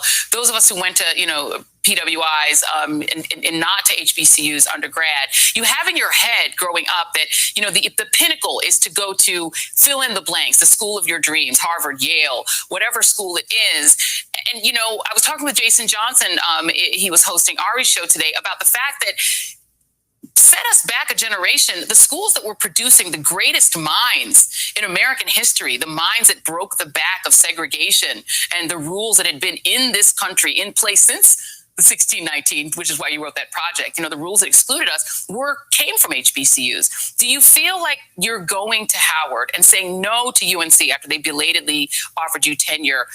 Do you think that that's going to spark more young people to change the vision in their minds to Howard? I certainly hope so. And I know that Ta-Nehisi hopes so as well. I mean, look, I chose Notre Dame because I felt as a Black woman, I had to have this certain credential that if I wanted white society to believe that I was actually intelligent and capable, then I didn't need to have an elite white institution on my resume. And I hated my time at Notre Dame. It was traumatizing. I haven't been back there since 1999. It's the first place I was ever called the N-word was on that campus. And so we have to get to the point where we ask ourselves, we deserve to be at those places, absolutely. But is that the best thing for us? And so I certainly hope that us making this decision a choice, right? This is not a consolation prize for me. This is what I wanted. I decided I was going to go to a historically Black college. I had other options and I didn't want to go anywhere else. That other students will realize, as you said, Howard University has played of any kind of academic institution in this country, played the largest role in Black people achieving right of any institution in this country, right? The tradition of doctors, lawyers, professionals coming out of HBCUs still is an amazing tradition to be a part of. And we don't need to feel that we have to get validation from these other institutions. We can come home and build our own. Yeah, and Ta-Nehisi, I have to bring you in here, and I want to thank you because I know you don't do a ton of TV, so I'm very honored to get to talk to you tonight. I feel like I'm talking about my lighting. We're gonna work on that. We're gonna send you a ring light. You got a great new job, so we're gonna get you a ring light. Do something. We're gonna hook you up. I feel like I'm talking to the T'Challa and Okoye of academia right now. So Wakanda forever. You have written, so searingly about the theft that has undergirded American society, right? The plunder, as you've put it. And I think part of that has been psychic. It has been for so long accepting the bland narrative that lionized these founders as sort of a bedtime story rather than confront the real pain that's in the history that built us to be strong as we are. Do you think that this chapter teaches the people at UNC anything about the ramifications, the consequences of that plunder? Or do you think they say, good, 2 less problematic Black people that are going to tell our poor white students who are so fragile that they can't handle the truth. They won't tell them that now. What do you think they learn? Well, I think one of the things that was clear in Nikole's statement, that when we use the term UNC, we're talking about a fairly big community. UNC is not merely its board of trustees. UNC is the students who protested on behalf of Nicole. UNC is the dean at the School of Journalism, Dean King, on behalf of Nicole. UNC is the Department of Journalism there that is regrettably named after somebody who is the antithesis of journalism, but nevertheless advanced Nicole's package. I think that has to be said because, Nikole, you can correct me if I'm wrong, but I believe UNC is also the oldest public university in this country. And what that means is that this too is theft, because this is an institution of Black people in North Carolina and our public institutions in general that we pay into. And what has happened is that the Black students and the white students and, students of all, races and creeds at UNC has been denied the counsel of arguably the most decorated journalist in America right now. Nikole Hannah-Jones, if I can just sing her praises, is not just the author of 1619. She is a Peabody winner. She is a National Magazine winner. She was hot before 1619. And as much as I'm happy that she's coming to Howard, I am also sad for those students. No, I am too.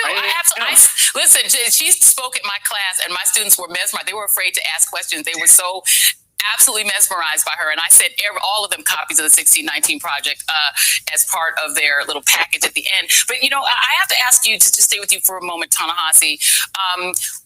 Why do you think, if you can step outside of it just for a moment and look at what Nikole wrote in terms of what she created in terms of 1619 Project, look at the things that you've written, the things Adam Serwa has written. They've been searing, but they're just facts, right? They're not dangerous in and of themselves. They're just ideas. Why do you think that people on the right are so terrified of these facts?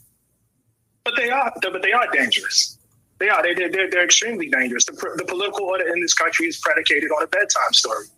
The history is not merely something that lives outside of the politics. There's a reason why the Confederate flag hung over the state of South Carolina. There's a reason why those statues were erected. They are a part of the political order. They justify the anti-democratic power that exists in this country. And so, one thing I will say about that, and Joy, you mentioned this, is that HBCUs, frankly, not just Howard, whether it be Morehouse, whether it be, A&T, whether it be FAMU, whether it be Coppin, whether it be, Morgan, we have always been Don't forget Bethune-Cookman. Bethune-Cookman, they can all Spelman. Let's go. I mean, the whole community, because it's not just Howard. These have always been readouts in places where one would say a more truthful, more accurate, or more, as it turns out, searing version of America was rendered to its students. And I think that's important. And to come back to you, Nikole, do you fear that parts of white America are just going to further retreat into the bedtime story? That this rejection of true history, we're seeing it in Texas where they're banning book events because they just don't want to hear the real story of the Alamo. Just give us the bedtime story. Do you fear that retreat is just going to get more intense over time? And if it does, what are the consequences of that? Absolutely. I mean, I've said that the same places that are trying to ban the teaching of critical race theory, that are trying to ban the 1619 Project, which is actually, they're just trying to ban the teaching of the true racist history of this country. Those are the same places that are introducing and passing laws to restrict the vote, right? Those are places that are trying to ensure minority rule and that the people who the majority are supporting cannot actually have control of the politics of the state. So these things are going hand in hand. And that's why when Ta-Nehisi says that ideas are dangerous, we know. There's a reason Black people during slavery were not allowed to read, right? There's a reason why there were prohibitions during slavery on abolitionist literature, because ideas change action. And the way that you sustain an unequal society is by making us think that this is an equal society. And so if you don't succeed, it's because you haven't tried enough. So it's not incidental that after we see the largest protest for civil rights and Black rights in the history of this country, and when you started to see the language changing, and even white people who had before rejected the idea of systemic inequality starting to say, well, maybe this isn't the country I thought it was. That is then why you see this backlash to say, actually, no. If you learn that history, they're saying you're bad, white people. They're saying that you are evil and we can't teach this to you. So none of this is incidental, and it is. It's very dangerous. We've seen this before. Okay, so that is from the readout Tuesday, July 6th. The readout, Joanne Reed on MSNBC. She interviewed Ta-Nehisi Coates and Nikole Hannah-Jones, okay, about them joining the faculty at Howard University. Nikole Hannah-Jones is turning down the tenureship at University of North Carolina, Chapel Hill, after all the hoops they put her through. And she's more than qualified to be a tenured professor there. And she told them she basically did a Della Reese, like I said yesterday. She basically did a Della Reese. She was interviewed on CBS This Morning by Gayle King, okay, 2 African-American women, millions of people watching. You can look at this piece here from NBC News that talks about it. Let me flip over to this one. The article I had up is the one from Huffington Post. This is NBC News. Nikole Hannah-Jones declines UNC's tenure over position at Howard University. Okay, so you have this, and then like I said, she did a Della Reese on him. She didn't tweet about it. She didn't. She made her announcement on CBS This Morning, millions of people watching, and she didn't curse. She didn't curse out, at least on the air. She didn't curse out University of North Carolina. She was very prim and proper, and she was very intelligent, and she blew them away. Okay, and she did a Della Reese on them, like Della Reese from Harlem Nights. Okay, when they were coming out of the jail, and this is basically what she told them.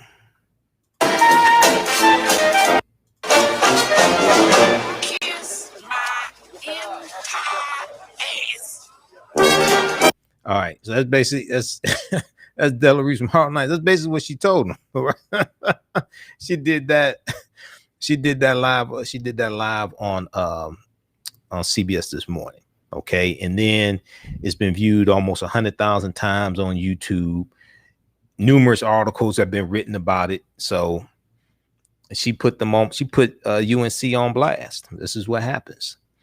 And she did it on Della Reese's birthday, because July 6th was Della Reese's birthday also. So that's like triple black girl magic. Gayle King interviewing Nikole Hannah-Jones, and Nikole Hannah-Jones did a Della Reese on Della Reese's birthday.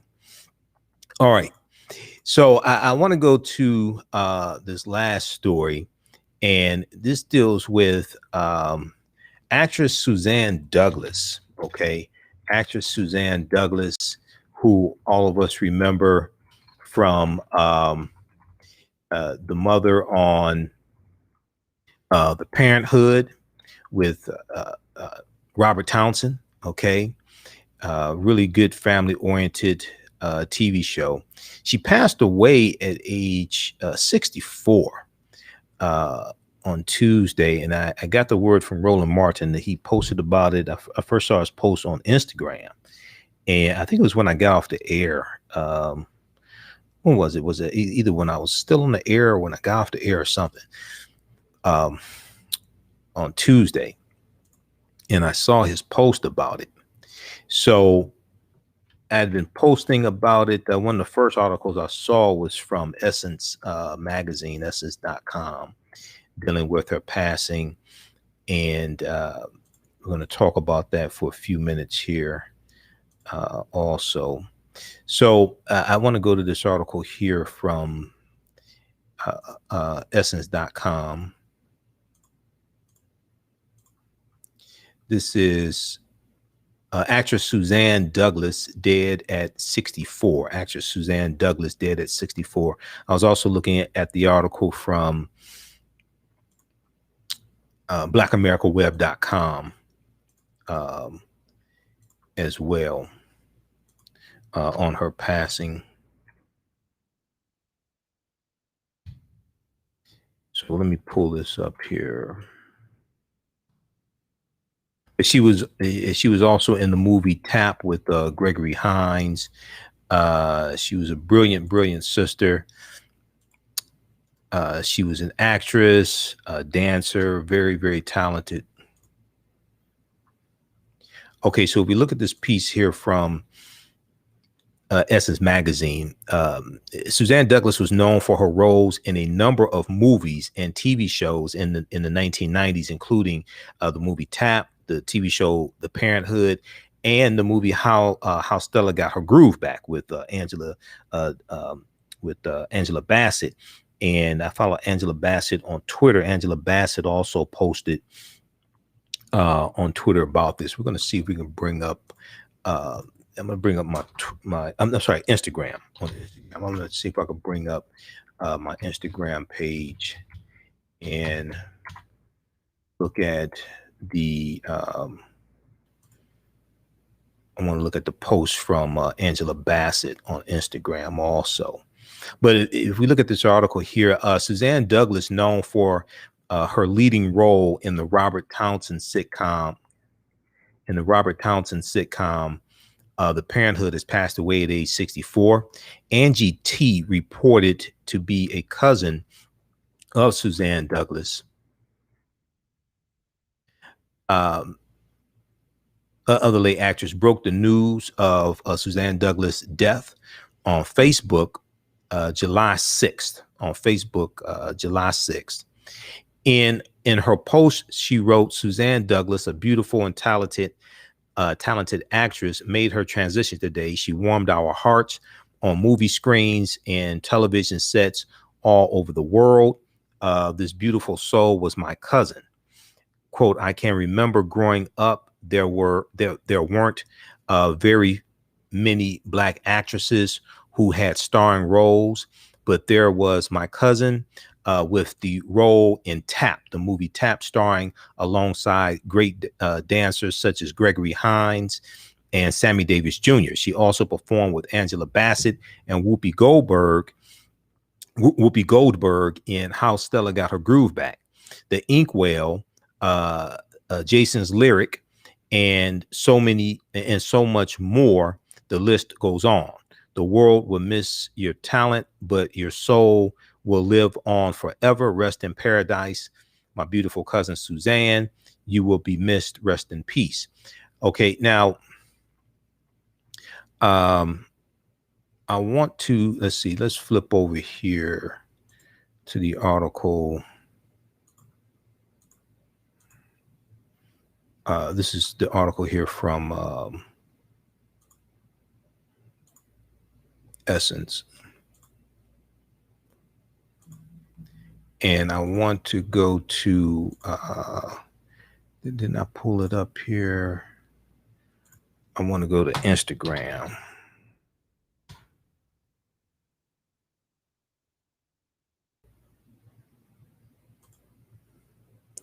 Let me go to Angela Bassett.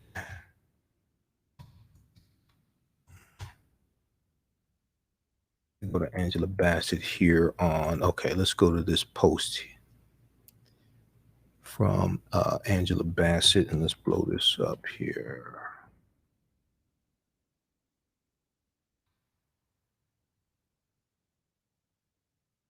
Let's flip over to this one.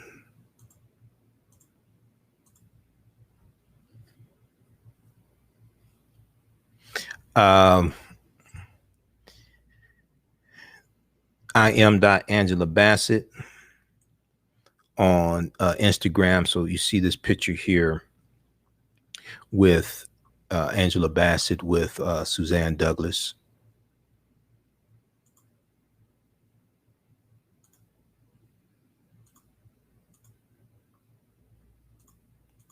Just a second. Okay. She says, Suzanne was my brave, beautiful, and brilliant sister, an incandescent light among us. I adored her essence, her energy, her faith, and her fight. Suzanne's spirit was contagious. Hold this up. Suzanne's spirit was contagious. She saw the best in everyone, and God's hand in every challenge, even the most difficult. Rest, sweet angel. Okay, so many celebrities are weighing in on the passing of Suzanne Douglas. Robert Townsend, I was on Twitter today, and I shared the tweet from Robert Townsend, who she starred opposite of on the Parenthood. And let me go to Robert Townsend's tweet here.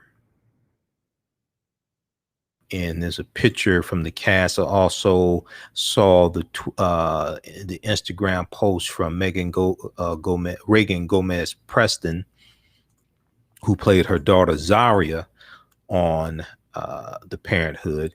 So Robert Townsend tweeted, my heart is full because yesterday I lost my amazing dancing partner on TV for 5 years, Suzanne Douglas. We did work on the Parenthood. I just remember a lot of laughter and a lot of tears. Her regal bright light will be missed. Okay, so that's Robert Townsend from July 7th, 2021. And you see the cast there from the Parenthood. Now, let me go back to, I want to go back to the article here from Essence.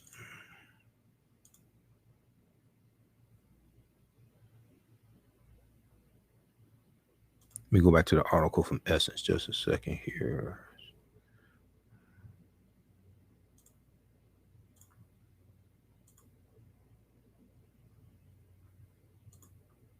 And there's also one from blackamericaweb.com as well. I followed her on Instagram, Suzanne Douglas. I saw the post from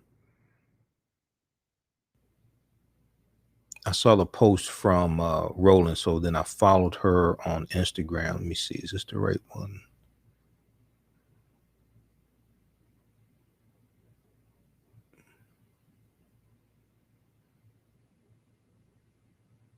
Yeah, I think this is the right one here.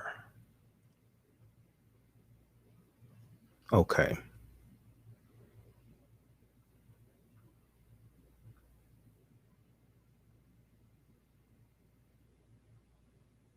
All right. Let me go back to the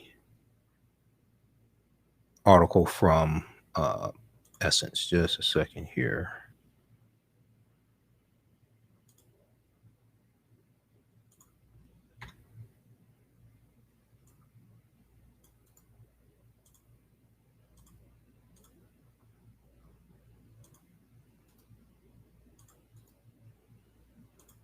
Okay.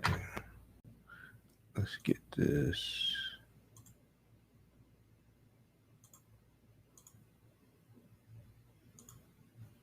Okay, let's post this new one. What is this here?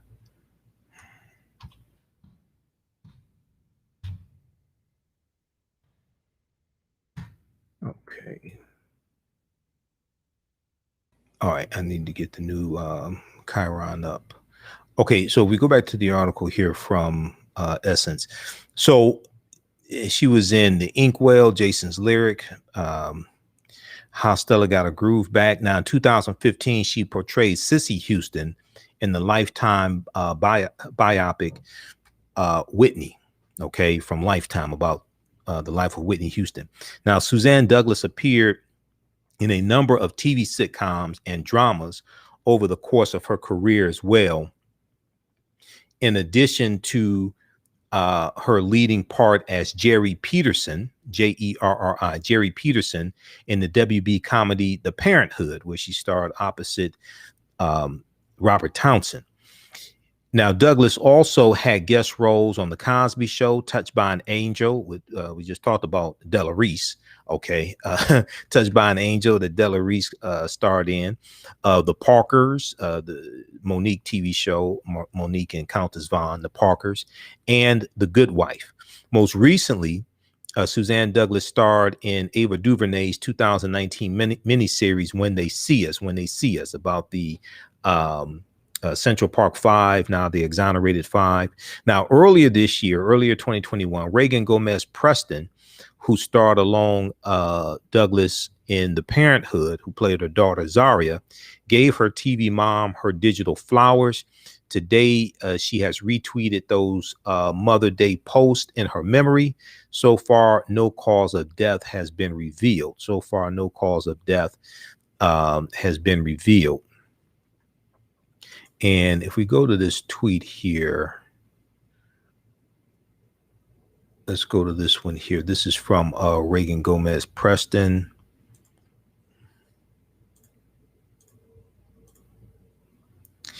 And this is what she tweeted May 9th. She said, this is a hashtag Suzanne Douglas Stan account. Let's see.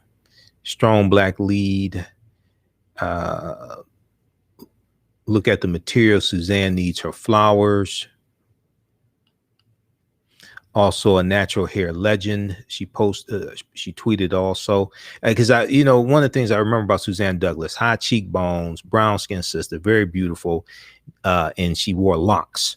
Okay. So that's something I remember on The Parenthood. She wore locks. It's something I remember about her. Here's a picture of Reagan Gomez Preston when she was younger with Suzanne Douglas. Okay, so let me go back to the piece from Essence.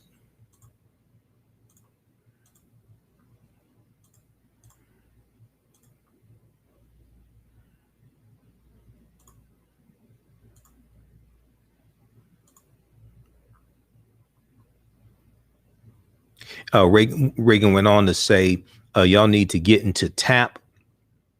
She tweeted that also. Y'all need to get into TAP. Let's flip back over to that. That's the movie that Suzanne was in with Gregory Hines. And I was watching a clip of that today online, and they show the two of them dancing, Gregory Hines and Suzanne Douglas, in their tap dancing. Y'all need to get into hashtag TAP. All of the TAP legends, including a young Savion Glover. It was so good, and Suzanne was incredible. Okay, I forgot she was in that movie TAP. I have to go back. I saw TAP when it came out. I have to go back and watch that movie. I didn't realize that Suzanne Douglas was in the movie. Here's a picture of her here dancing with Gregory Hines. Let me see. Can we will let us blow? Yeah, right there. This picture of her dance with Gregory Hines.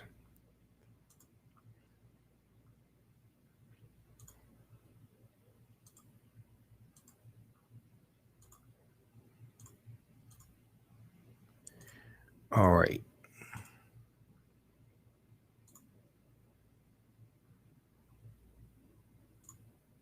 So let's continue here. Is there more? Okay. So far, according to Essence, no cause of death. If we look at the piece here from blackamericaweb.com, A reported cousin of the actress said the news on Facebook, writing she passed on July 6th. Okay. Now, Suzanne Douglas was born in Chicago. Douglas would develop an interest in the arts and earn a bachelor's degree from Illinois State University. Later, she would earn a master's degree from the Manhattan School of Medicine, Manhattan School of Music. She would earn a master's degree.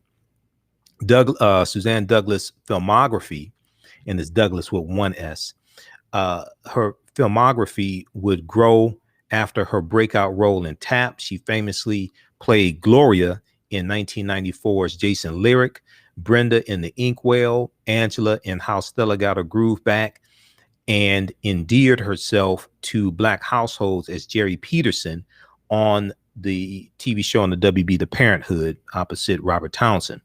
Recently, she starred as Cissy Houston in Lifetime's biopic of the late Whitney Houston called Whitney, and in the 4-part Netflix miniseries When They See Us.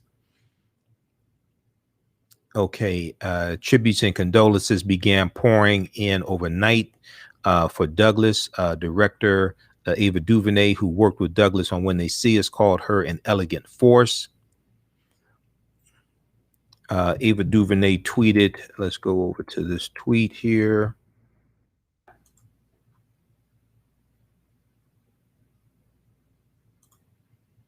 Just a second. Let's go to the tweet from Ava DuVernay. She says Suzanne Douglas was a quiet, elegant force as we made when they see us. A gentle woman, a gem of a lady, a confident, caring actor who breathed life into the words and made them shimmer. I'm grateful that our paths in this life crossed. May she journey on in peace and love. May she journey on in peace and love.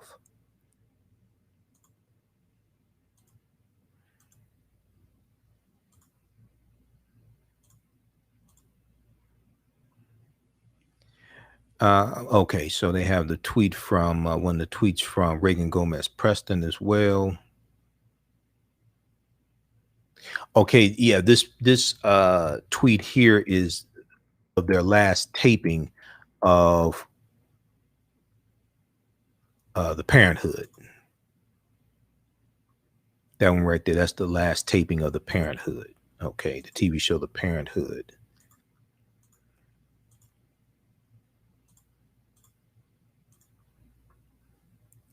All right, now